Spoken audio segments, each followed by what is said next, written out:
petite semaine un peu concentrée sur les vacances de printemps avec deux publics, c'est-à-dire le public des marcheurs, puisqu'on s'intéresse à la marche et à la randonnée, et ceux qui veulent vraiment acquérir des techniques, des solutions pour ne pas se perdre, pour s'orienter dans la nature avec lecture de cartes, utilisation de la boussole. Il y a des guides expérimentés qui sont là pour transmettre un peu leurs clés, leurs connaissances, et puis le public familial.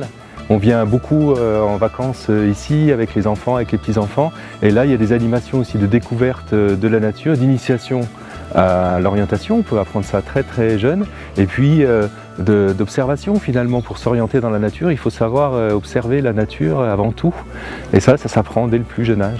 Et ben on va faire une erreur volontaire, c'est-à-dire qu'au lieu de prendre plein pot ici, on va prendre légèrement en dessous.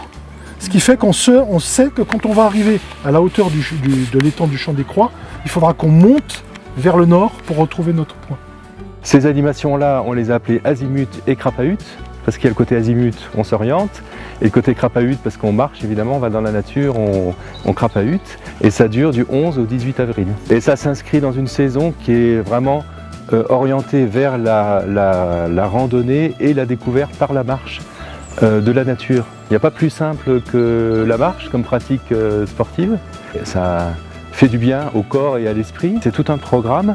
Il y a évidemment l'offre d'exposition, les ressources aussi en information, toutes les fiches qui permettent d'avoir des idées d'itinéraires autour d'ici. Il y a 31 fiches au total. Ça fait du choix, ça fait déjà pas mal de kilomètres à parcourir sur des sentiers balisés.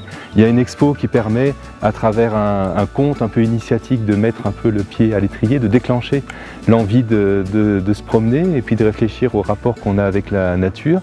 Et puis il y a toute une offre et toute une palette avec des choses un peu insolites, des choses plus traditionnelles, de la découverte de la nature, des émotions fortes. On ira au sommet du Ballon d'Alsace avec la Fédération de cardiologie pour des parcours du cœur. Là, on va tester un peu ses capacités physiques et puis rechercher des conseils pour améliorer sa santé. On va aller aux quatre coins un peu du territoire, découvrir les richesses du patrimoine local à travers la marche et les activités de pleine nature.